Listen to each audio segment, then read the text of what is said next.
Eric with you. Thanks so much for joining me.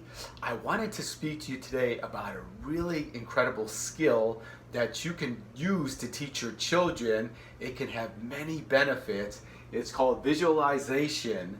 And I don't know if you're a golf fan, but the US Open just wrapped up yesterday.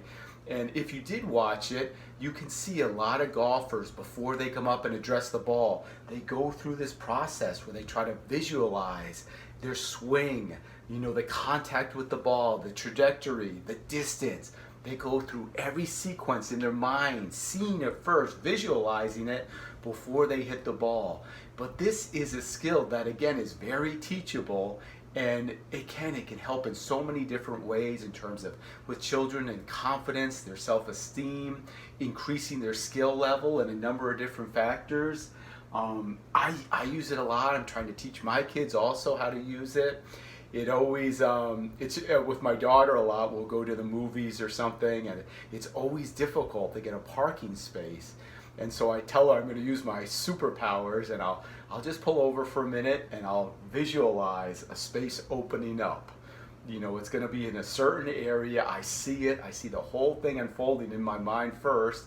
And then after a minute or two, we go up to the parking lot, and more often than not, a space opens up. So it can be almost like a superpower. There was an interesting study done too. I think it was with middle school kids, and they were trying to teach them how to shoot free throws in basketball. And they divided them up into 3 groups. One group practiced for an hour a day, practice shooting free throws for an hour a day. There was a second group who did not practice at all. They didn't even touch a basketball. They simply visualized in their mind how they would shoot the ball, their follow through, the position of their elbow, the sound of the ball hitting the net and then hitting the floor. They went through every detail in their mind.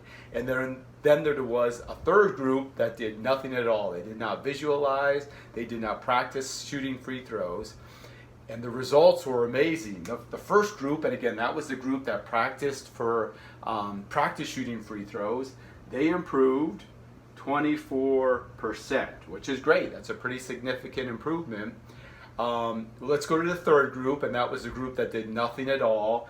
They did not improve. Nothing across the board. Nothing was seen as an improvement. Now the second group, and again, this was the group that just visualized every single detail as deeply as they could, they improved 23%. So just about the same percentage as the group that practiced for an hour a day. And again, this group never even touched a basketball. So there is the power in visualization.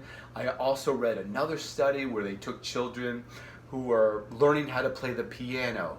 And just like the research done with the basketball study, they had kids who would practice every day, and then they'd have other kids who would just visualize, what notes they were playing, the feel.